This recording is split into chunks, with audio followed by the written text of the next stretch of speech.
Okay, so we are going to start. I welcome all of you on behalf of RNEA, Russian Nuclear Education Ambassadors, on our third webinar in 2024. Today, we discuss one of the most important topics in nuclear energy, which is the role of nuclear in achieving the UN's SDGs. SDGs is short for Substantial Development Goals. I'm your moderator, Theodora, and as an RNA ambassador today, I'm going to guide you through today's presentations and different topics we're going to discuss today. Before we start, I would like to remind you that our webinar contains of two parts. First part is when the speakers present to you their topics, and the second part is Q&A session. Each speaker is going to have a mini Q&A session after their presentation, so I'm going to kindly ask you to remember your questions or write them down so you don't interrupt the speaker. So each speaker is going to give you their presentation, and afterwards you can ask them your questions or even write them down in the chat below.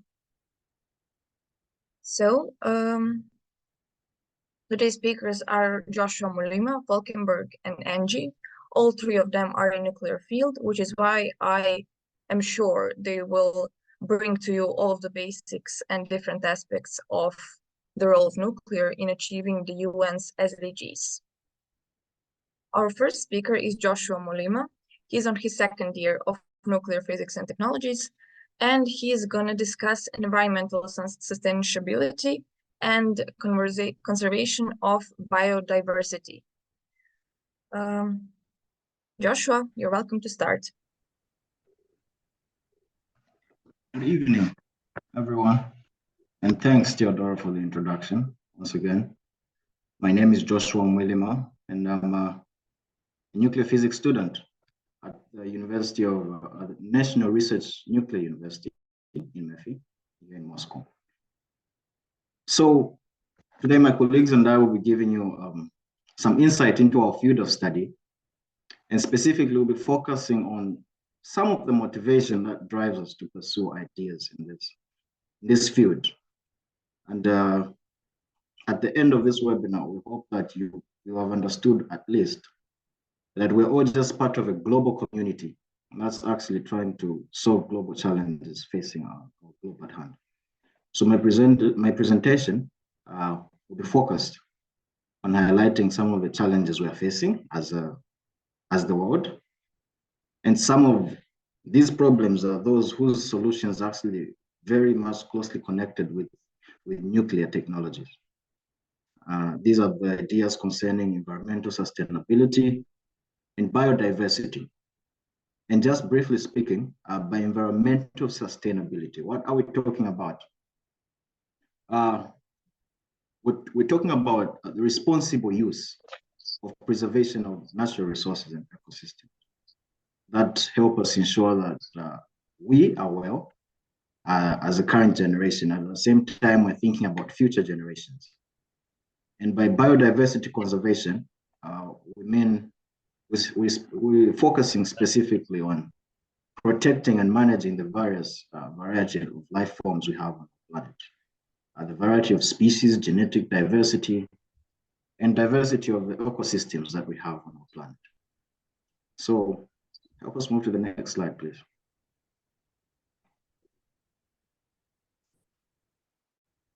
Moving on to the next slide. Yes. Sure. All right, so a brief outline of what my talk is going to be about. Firstly, I'll outline the United Nations Sustainable Development Goals. In here, I'm going to highlight some of the major problems that the UN has declared to be in need of immediate action. And then after that, we'll proceed and look at some of the current progress that has been made towards achieving these goals.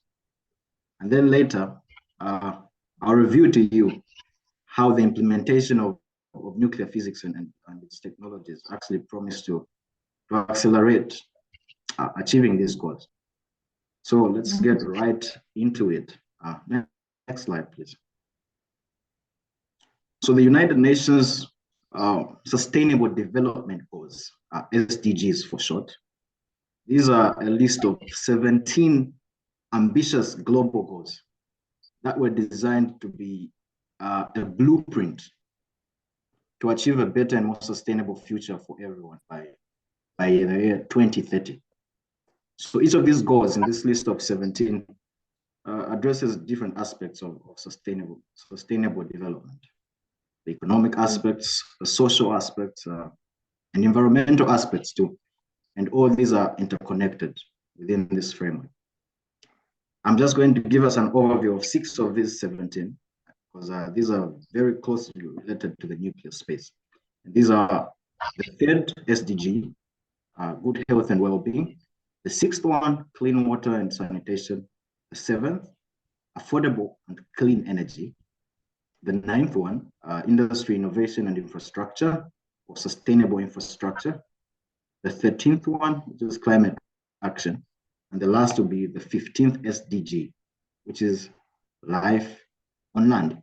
So together with the 11 others that I haven't mentioned, this list of SDGs actually form the framework for addressing the world's most pressing sustainability issues and advancing the well-being of people on our planet.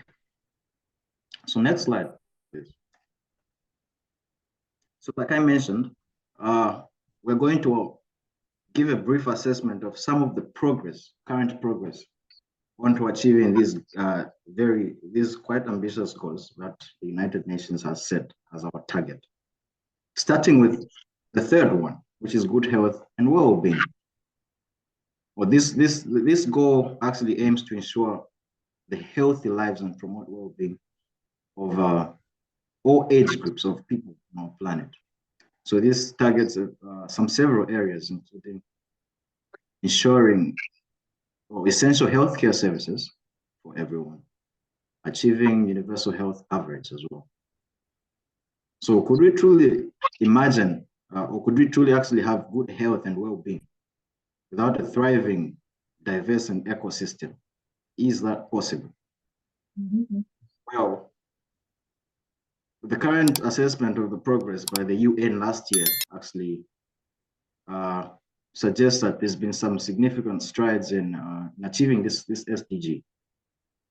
However, progress is actually not uniform across the globe. Unfortunately, there's still a lot of challenges in the inequality of access to good healthcare services.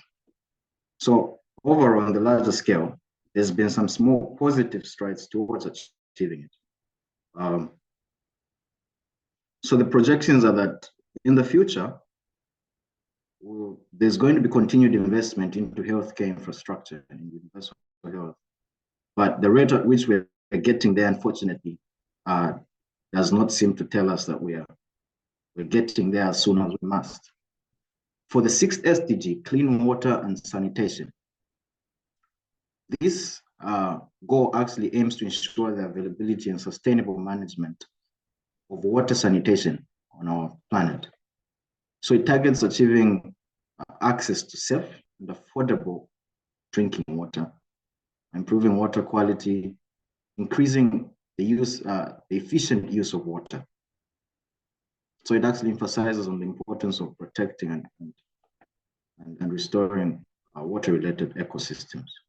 Now, in terms of the progress we've made as a globe so far, again, there's been some progress, some significant progress in the access to clean water around the globe.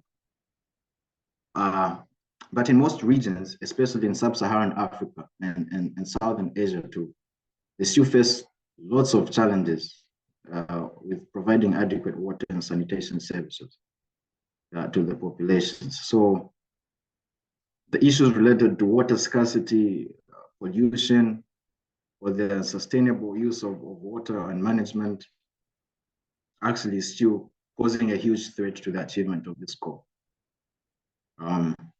Moving on to the next slide, please. Relating to the 7th SDG of the UN, which is affordable and clean energy. This SDG very closely and tightly related to nuclear technologies. It ensures that there's access to affordable and reliable, sustainable energy to everyone. So how far have we come towards achieving this goal since 2015? The UN stats suggest that from last year's report suggests that we've made again some steps towards achieving the goal. There's been an increased access to electricity around the globe. And renewable energy sources have received some increased investment and deployment. But the challenge still remains, especially, again, like I mentioned earlier, in sub-Saharan Africa and some parts of Asia too, where a lot of the population still lack access to reliable and sustainable modern energy services. So if this trend of the renewable energy has been positive because there's been an increase in the capacity of energy production. But unfortunately, we still have a long way to go actually to meet the target that has been set by the UN. So to actually meet this, it's very necessary that private sectors and governments collaborate to invest into sustainable energy infrastructure for us to urgently meet this goal set by 2030. Moving on to the next slide, please. Concerning infrastructure, innovation, and industry, towards this SDG, this SDG actually aims to build infrastructure on our planet that promotes inclusive and sustainable industrialization and fosters innovation at the same time. But the progress towards achieving this goal, due to the increase in access to electricity in the world, there has been some progress, though still uneven because of the uneven distribution of our energy. But industrialization has led to an increased productivity and economic growth in some regions. But the challenge against you remains in most of the developing countries. And concerning the climate action, goal number 13 of the UN, this one focuses on taking very urgent action to combat climate change and its impacts. And really, can we imagine or can we afford to actually ignore the urgency of climate action when it comes to protection of biodiversity? Because with the current progress check, there have been some steps towards adopting renewable energy sources that reduce our carbon dioxide emission, greenhouse emission. But even despite this progress, there's still been a lot of greenhouse emission that continues to rise and impacts the climate change, threatening it becoming even severe in the future. I'm moving on to the next slide. And concerning the 15th SDG, which is about life on our planet, life on this land, there have been some indicators that there has been progress as well towards towards conservation of forests, which help conserve our ecosystems and biodiversity on the planet. And the UN actually says there's been an increase in the protected areas that help combat illegal wildlife trade and some initiatives as well for sustainable forest management. But the challenges, again, which also encompass the climate change SDG goal, still threaten the achievement of this goal overall. So to address these challenges, the desired outcomes of the globe are actually needed to improve conservation practices, to promote sustainable land management, and mitigate the impacts of climate change on the ecosystems too. Moving on to the next slide, please. So like I promised, I mentioned that nuclear physics and its related technologies actually promise or offers a way to accelerate our way towards achieving most of these SDGs that have been outlined, that have been put forth by the UN towards achieving sustainable development around the globe. So I'll just show you a brief overview of how these technologies tackle, even by the slightest bit, each one of these SDGs that I previously mentioned, maybe a few of them. So moving on to the next slide. Relating to, I mentioned earlier, the third goal set by the UN, relating good health and well-being. Well, nuclear medicine, examples like radiation therapy actually contribute to improving healthcare. And for example, medical isotopes produced in nuclear reactors are used for diagnosing cancer. So this actually supports advancements in healthcare, which overall contributes to improving the overall public health. What about clean water and sanitation? Well, nuclear energy indirectly comes back in to contribute to the contribution of clean water and sanitation. This technology used to desalinate seawater through nuclear powered desalination power. And these address the water scarcity issues, therefore providing clean water for domestic use. Relating to affordable and clean energy, well, here nuclear energy actually plays a very significant role in providing clean and reliable energy. Because of its low carbon energy source, it's not emitting any CO2 into our atmosphere.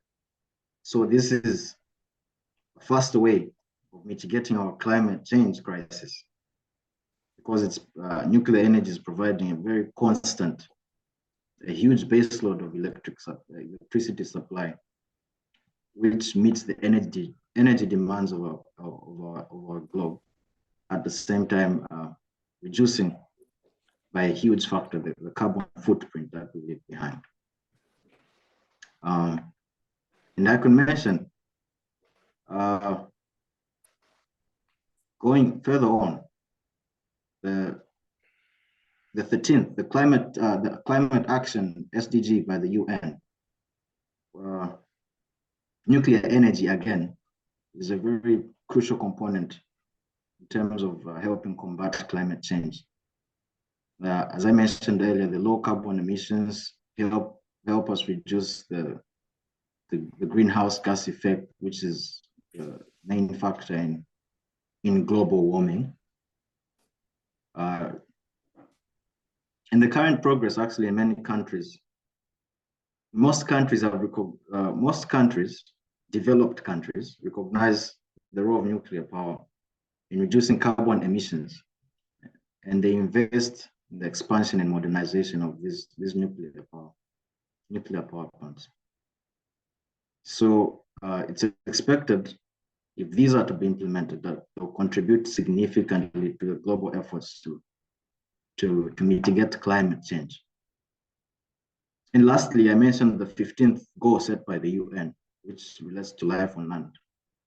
Here again, nuclear technologies directly and indirectly contribute to the conservation of sustainable ecosystems in our planet by the use of nuclear techniques such as isotopic analysis, for example, or radiation technologies that are used to monitor the environment, biodiversity assessment. All these put together actually come back into and are used in the ecosystem conservation. So overall, moving on to the next slide, please.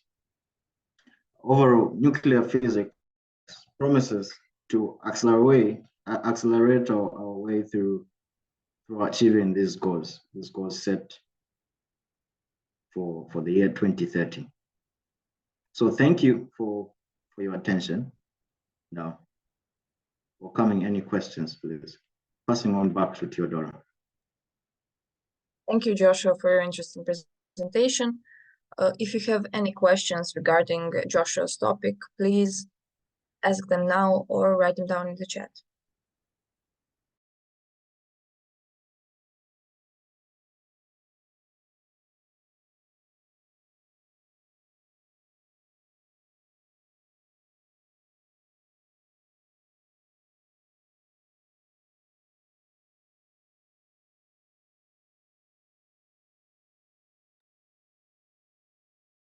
So if there are no questions regarding Joshua's topic, we're going to move on to our second speaker.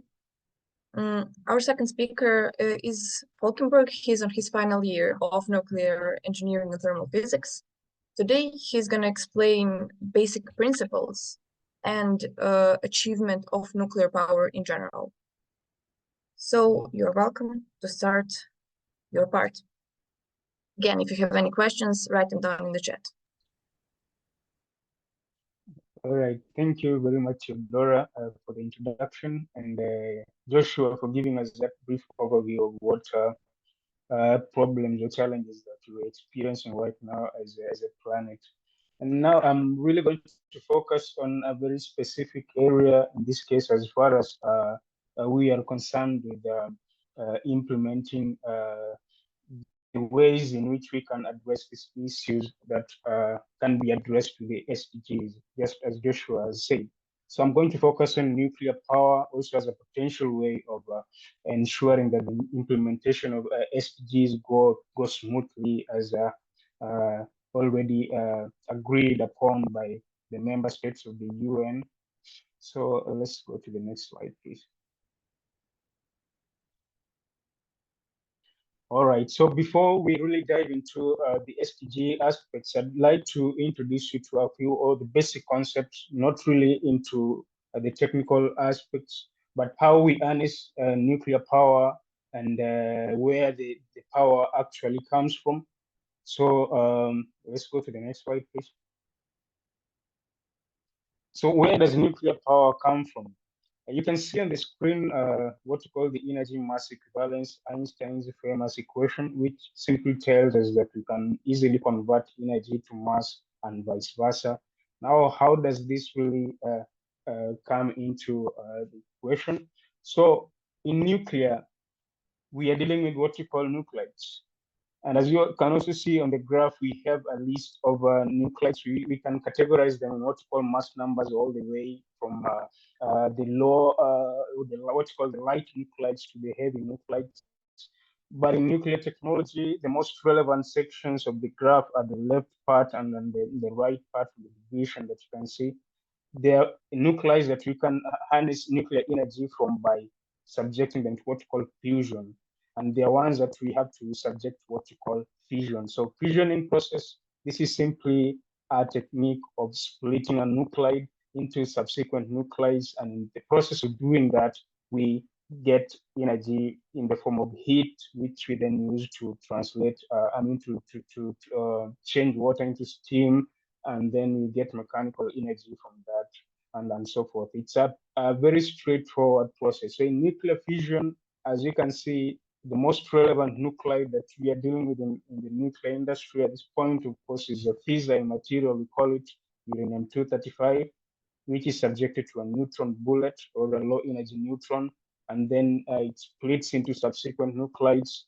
And in the process, we also have other neutrons generated, about 2.47, which also facilitates subsequent splitting. And then we end up with a chain reaction.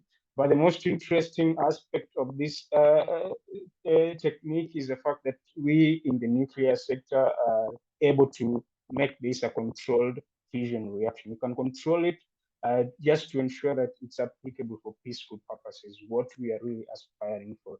And in the case of fusion, we are fusing the light nuclides like deuterium and tritium, and in the process of doing that, we get about maybe 17 mega electron volts and so forth, or just heat, which we also again use to convert water into steam and so forth. So that is really the basic principles of how we harness nuclear energy. Now, how do we harness this energy now into a form that is useful to us? Okay, next slide. So this happens in what we call nuclear power plants. So on the left is a picture of just a basic scheme for a nuclear power plant. So what really makes this different from other power plants is just the fact that we are using a different material here as a fuel, but the principle of operation is basically the same, because we are simply interested in harnessing it and then using the heat to convert water into steam, and then you get the mechanical energy, which in the farthest end give us what we call electricity. So in the fusion process, or in the fusion process, this is what happens. There's a fusion happening, and then in a nuclear reactor, then we get heat, which in the primary circuit transfers that heat to the secondary circuit, and then we get steam from the steam generators and so forth. It's not really crucial to get into the technical details of this, but that is a basic principle of fusion technology. And how about fusion? Of course, fusion, this is just where we are headed to in the nuclear industry. It's not really applicable at this moment for commercial purposes, but we are hoping that at some point in time, we'll be able to fuse we'll be able to have a technology or a device that is capable of giving us sustained fusion, or that will enable application of fusion technology in commercial purposes. Next slide, please. All right, now that we know the basic principles of where the nuclear power comes from and how we harness this, and at the same time, Joshua has already given us a brief overview of the challenges at hand. Now, this challenge, we can call it what's called the gigaton problem. Now, what is the gigaton problem? We live in part of the planet, what we call the anthroposphere. And when we are addressing the gigaton problem, the anthroposphere is expected to, or is supposed to be recreated at this point in time, is supposed to be recreated in order to conform to situations that will not really interfere with the natural cycles that we have, like the nitrogen cycle, the phosphorus cycle, and so forth. So when we're talking about the gigaton problem in general, these are the problems that have already manifested in our anthroposphere, and we are looking for ways to address them. So in this case, we'll briefly talk about the emission sources and natural sinks, and a few projections on potential technologies of addressing these issues, of which nuclear energy happens to be playing a key role. Next slide, please.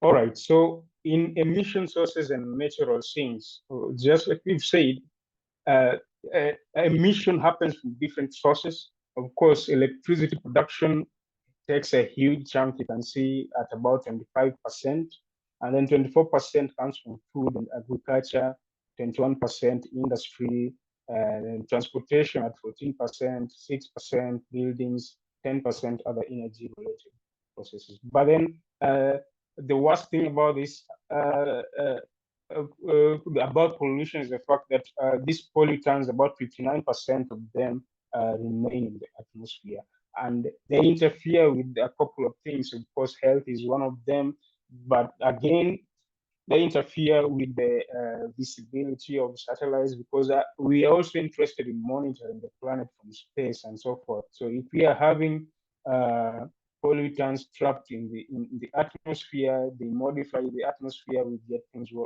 what you call the atmospheric windows, which modify what the satellites see, and satellites are also very crucial for monitoring what's really going on the surface. And again, we also have part of these pollutants also going to what we call the land sinks and the coastal and ocean sinks, and even trees or the forests also are natural sinks. So that in general is what the problems that we're having right now, what you call the gigaton problem. So in the gigaton problem, what really constitutes to these pollutants, or what contributes to these pollutants, is what the materials that we've adopted in our daily lives. And about 70 gigatons of these materials uh, are applicable for us. And out of these 70 gigatons, about 29% is not renewable. So you can imagine, sorry, renewable is 29%. You can imagine the chunk that is non-renewable in that case.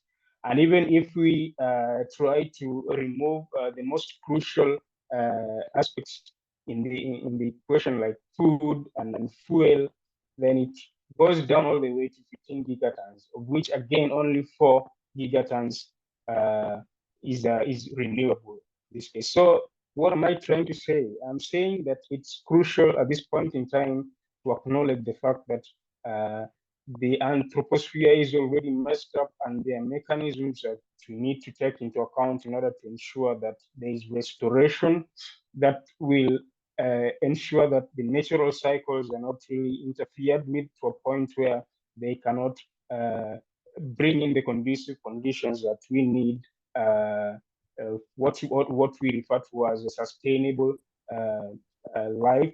Secondly, again, we have to ensure that the waste that we generate from these materials are waste that can be assimilated by the environment, that can be assimilated by this layer, and to a point where it doesn't really mess up with the daily livelihoods of both humans in the planet and even animals. So let's move on further. All right. So what do we have in place? The International Energy Agency, usually they play around with figures, what you call the what if, that is the scenarios. Like what if we deploy this sort of technology? What will the atmosphere look like in the 2050? Or what will the planet in general look like in the 2050? And what if we don't really deploy the technologies that we have? What if we maintain the habits that we have, what's called life as usual? What will the atmosphere look like in the 2050? Those are the scenarios we play around with. Now, the International Energy Agency, from this graph, you can see they've given us a scenario constituting the carbon capture and storage technologies, accounting for about 19%, and about renewable energy, about 17%, nuclear at 6%. So if we try to implement these technologies, then we expect that by 2050, the pollution levels or the carbon dioxide levels will go down to about 14 gigatons. But if we make it business as usual, then we end up with what's called the baseline emissions at 57 gigatons. Now, the most for us, the most crucial technology, of course, in this scenario is nuclear energy at 6%, which is a huge chunk.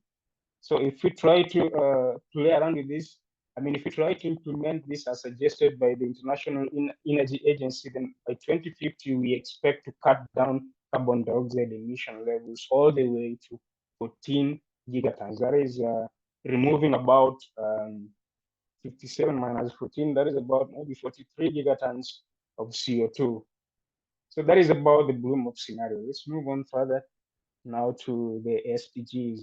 All right, now the sustainable development pillars. Joshua has already talked about all of them in general, but I'd like to divide them into 3 categories just to emphasize on the role that we in the nuclear industry play as far as the implementation of SDGs is concerned. Now, I've broken them down into economic, environmental, and social pillars. Next slide, please.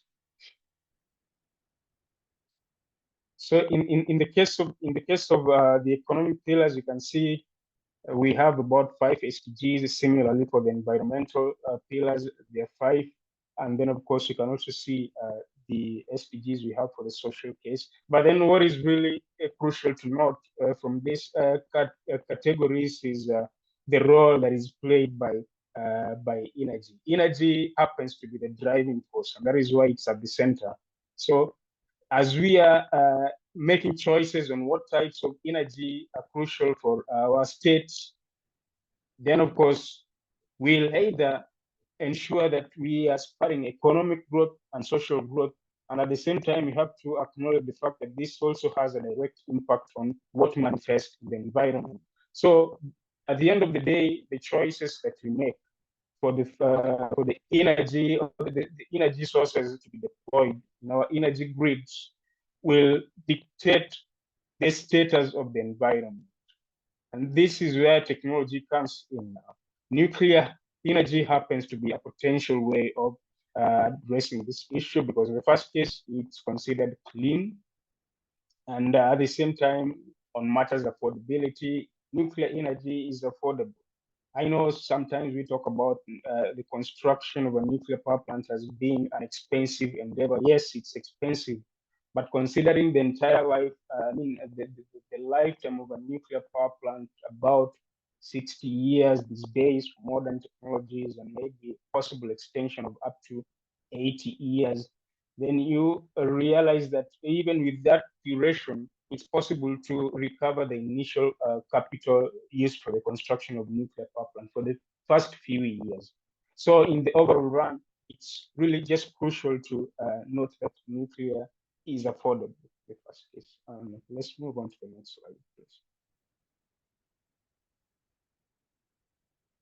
All right, so nuclear power and its contribution. Now that we know that nuclear itself is a potential technology for addressing the challenges at hand, now how do we contribute to the sustainable development goals that we've highlighted in the previous case? So in this case, for nuclear energy, the contributions can be direct or they can be indirect. But it's also important to note that nuclear energy ideally contributes to all the 17 SDGs, all of them. But I just chose a few SDGs that I think are very relevant for our case. So let's begin with the direct contribution. Yes, please. All right, so in the direct contribution, of course, you can see SDG number 7 comes first here. SDG number 7 is about affordable and clean energy. And we've already talked about the gigaton problem. So 70 gigatons of CO2. We can avoid this by deploying nuclear technologies. Secondly, is about SDG number 7, that is decent work and economic growth. How does nuclear contribute to this? Of course, each nuclear power plant unit would create approximately 200,000 jobs years over its life cycle. And remember, I also indicated to you that the life cycle of the nuclear power plant, the lifetime of a nuclear power plant is about 80 years for modern technologies. So imagine this is a very huge value. In that case, if just a single life cycle, it contributes about 200,000 jobs. Now try to compute that for the entire life cycle of a nuclear power plant. And then SDG number 7, this is about industry, innovation, and infrastructure.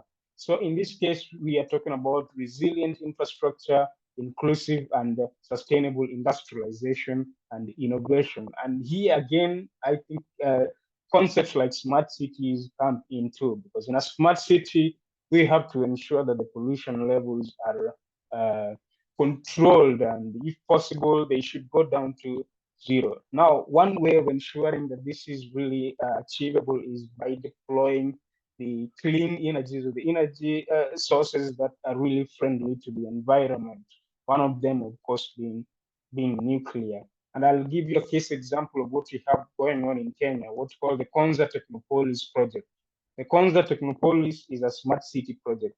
So this smart city, as I've said, you have to ensure that pollution levels are controlled. And what are we doing in Kenya to ensure that that is the case? The data centers in Konza Technopolis are driven by renewable energy, energy that is 100% clean, that is friendly to the environment. So the data centers are 100% driven by renewable energies. And of course, we can also introduce other potential energy sources that are considered friendly to the environment. Nuclear being one of them. So that is SDG number 7. And SDG number 13 is about climate action. Of course, how do we combat climate change? One of them, of course, is the nuclear technologies. Nuclear power plants, as we know today, account for about 11% of the global clean energy. So for the 4 SDGs, they speak for themselves. Like I said, for the direct contribution to, I just chose the ones that I feel like are really more connected to nuclear energy in this case. So the 4 of them, but they are more than that. All right, let's move on to the indirect contribution of nuclear. So how do we contribute to the SDGs indirectly? SDG number 17 talks about partnerships for goals. And I also slightly talked about the ITER project. So this is one project that has facilitated collaboration between countries or states who are trying to solve the nuclear issue, the energy issue, with the hope that at one point in time, fusion is going to be a technology that can provide energy or can be used to supply electricity and so forth. So SDG number 17 about collaborations too. And other collaborations we have, of course, in the case of fast nuclear, what call them the fast neutron reactors. So these are reactors that will enable us close the fuel cycle in the future. So these are collaborations. Different states are involved in such mega science projects, and it's also one way of contributing to SDG number 17, but indirectly. Number 11 is about sustainable cities and communities. I also slightly talked about it in SDG number 7, no, sorry, number 9. But in this case, of course, if there is stable supply of energy, we expect an improved infrastructure and also provisions of modern living conditions in a city. And that is what a smart city also entails. Quality education, how are we contributing to this? Of course, personally, I'm here being trained because the nuclear industry or for nuclear power plants, we really require highly qualified personnel who are trained. And that is what we're doing here in Russia right now. And even other than this, it's not really quality education, but sensitization also falls into the category of education, of course. And we are also doing that in the nuclear industry as a direct contribution, not direct, sorry, indirect contribution. SDG number 6 is about clean water and sanitation. This is more of in the health sector, but in the power sector, even nuclear power plants, of course, rely on water. But the very first thing that we have to ensure that is happening before water is used in nuclear power plants is that we have to consider high standards for water treatment and purifications. And of course, in the health aspect now, it's concerned with the treatment of the water that is being consumed by humans and the animals on the planet. And so that is all about our contributions, as you have seen, in direct case and direct case. But of course, as I had said before, our contribution happens or manifests in all the 17 UN SDGs as we know them. Otherwise, thank you for your attention. And I'll be very happy to answer your questions in case you have any, or you can also forward your questions to my email address. As you can see, it's on the screen. Thank you, Theodore. Thank you, Falkenberg. If anybody has any questions regarding his topic, please ask them now. You can write them down in the chat or use your microphone.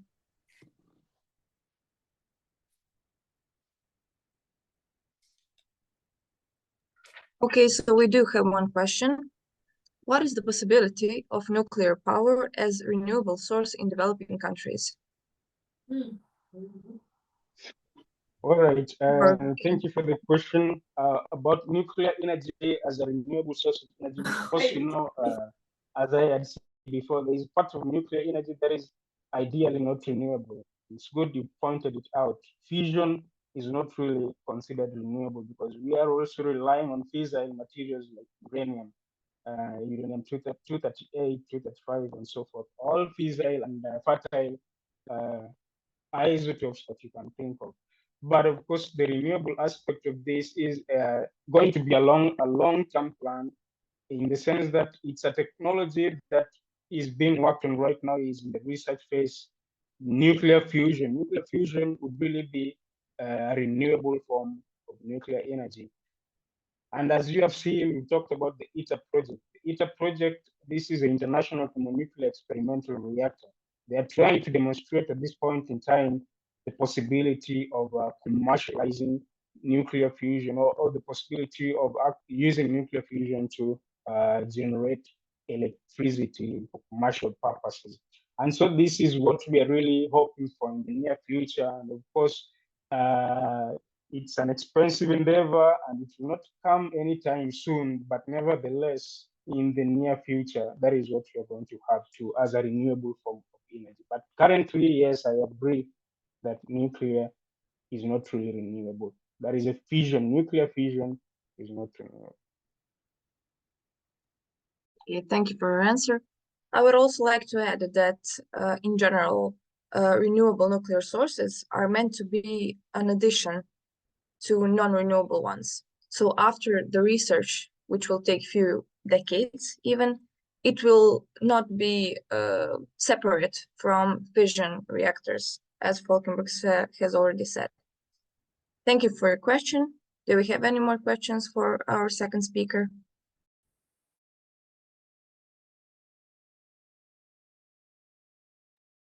If no, then we can move on to Angie. She's on her third year of bachelor. Her topic today is gonna tackle one of the most important problems in nuclear energy today, which is nuclear safety and measures that are taken to keep it, and also nuclear medicine. So once again, sit back and enjoy our presentation on nuclear medicine and safety. Angie, you can start. Thank you, Theodora. As she said, my name is Ange Ravien. I'm the third year bachelor student at MEFI, and today I'm going to talk about nuclear medicine and safety. So moving forward to the next slide, nuclear technology in health sector.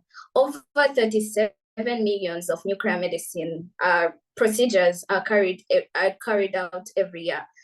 To this, I mean in different sectors or in different technology areas.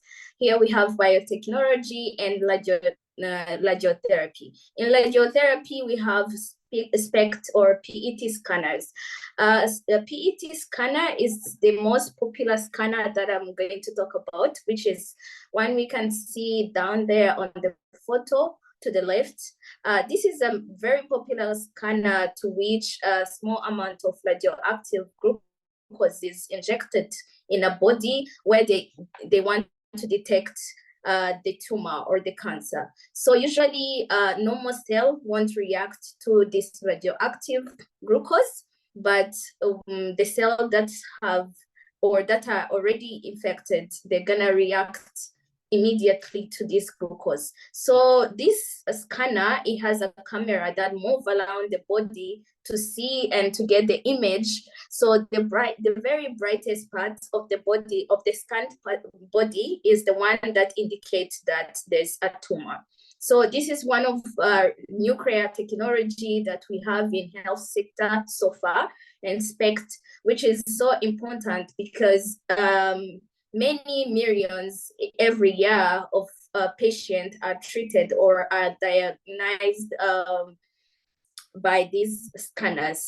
And again, we have biotechnology. It's usually used in research to verify or to identify the context of the component of different illness like AIDS, which take a high percentage of the most popular diseases that kill people, usually mostly in Africa and different area of the world. Moving on to the next slide, we have another SDG, Sustainable Development Goal, which is number 6, which is clean water and sanitation. As we all know, water is the most important thing we need in our lives. So if we don't have clean water, then our lives are in danger. And according to World Health Organization, it has been analyzed that in coming years, the world will suffer from not having clean water in different places, usually in poor countries. So it has been put in place a system or a technology which is called nuclear desalination. This is a process of cleaning water by removing salt from that water. But this process takes high energy.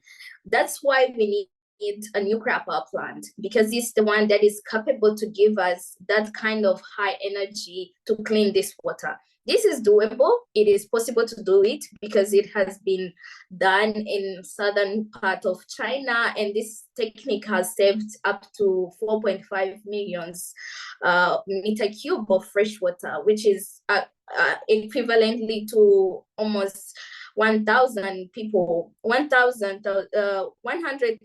people, which is a very big number. So if we use this, if we invest in nuclear power plant, we get the energy, we get the clean water, and there's no gas or greenhouse gases, as my fellow friends have said. Moving on to the next one, we have safety measures in nuclear energy. So without safety, the world, people in the world wouldn't live well. So we have to be sure that we are safe. Yes, we want nuclear energy, but are we safe? Yes, we are safe according to the first topic, which is spent nuclear fuel management. First of all, I will have to explain what a spent nuclear fuel is. A spent nuclear fuel is a nuclear fuel that has been irradiated from a nuclear reactor. So if we are done with all the process and we are left with a nuclear fuel that is irradiated, we need to take care of it. So one of the ways that a nuclear power plant we use to take care of this spent nuclear fuel, excuse me, one of the ways that we use to manage this spent nuclear fuel, one is near surface disposal. Near surface disposal is the method used to take care of the short-term spent nuclear fuel. They are divided in 3 categories. There's short-term, there's medium, and there's long-term. So for short-term, we use near surface disposal. This is a process where the spent nuclear fuel is kept or preserved under the concrete water, and it's saved or it's kept under the ground, but it's slightly not far from the actual ground. And the next one is deep geological disposal. This is mainly used for the medium and long-term spent nuclear fuel. This is a process of digging deeper, where the soil and the log are going to act like a protection of this spent nuclear fuel. So it's the same process, but it's kind of expensive. But the same thing, the spent nuclear fuel is kept in water or in a certain glass, and then it's kept under the ground from 250 to 1,000 meters. And this is one of the way that we use at nuclear power plants to be safe. Moving on to the next one, we have another major, which is international cooperation. Luckily, in 1957, the International Atomic Energy Agency was created, and it was put in place to verify or to inspect whether countries that signed a non-peripheral of the nuclear weapon to inspect whether they follow the laws, because this was an agreement between countries which have power or which have a way to produce nuclear weapons.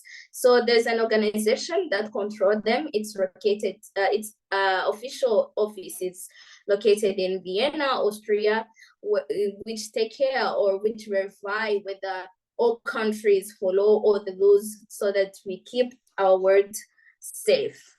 And moving on, we have different public perspective. As we know, nuclear is it's the sensitive topic so far. Many people don't have knowledge about nuclear, don't know what's going on. A lot of people don't know about nuclear and they have different perspectives.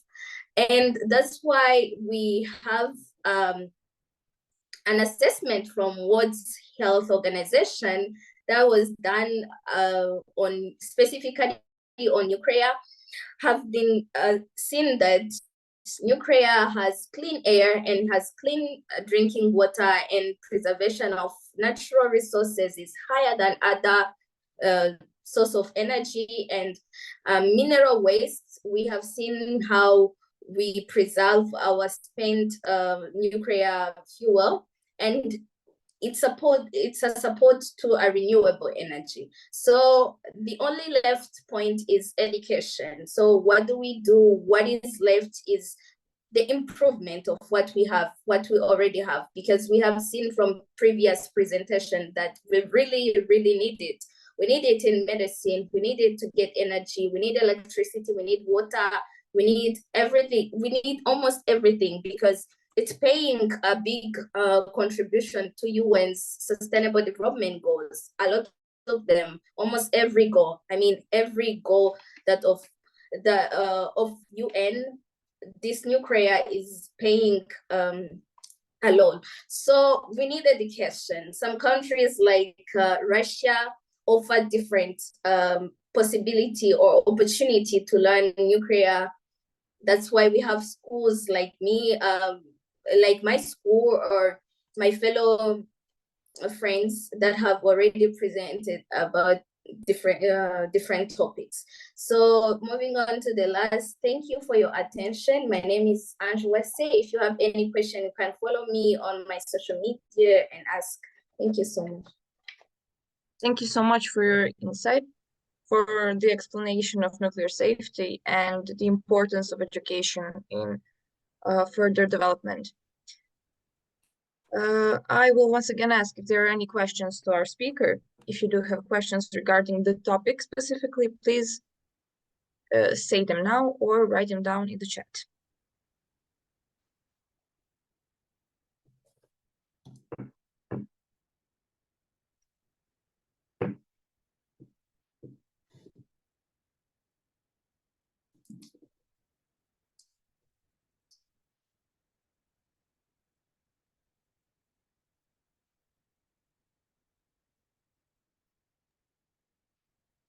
Since there are no questions, we can move on to our general Q&A session. Here you can ask anything regarding the RNA project. What do we exactly do, how to join us, how to apply to different nuclear education programs in Russia. If you have any general questions, please share them now. Also, all of our webinars are uploaded to YouTube, so you can find them there. And all the announcements are on our Telegram, or on our Weka, and on our Instagram. So make sure to follow us and don't miss our next webinars. Are there any questions? No.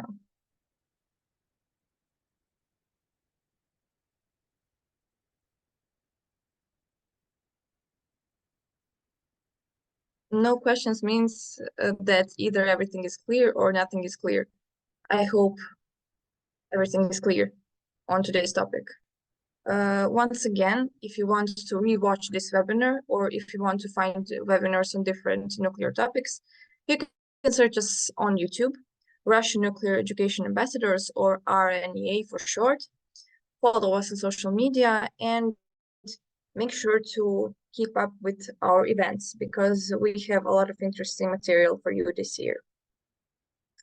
Thank you again, and see you next time. Goodbye.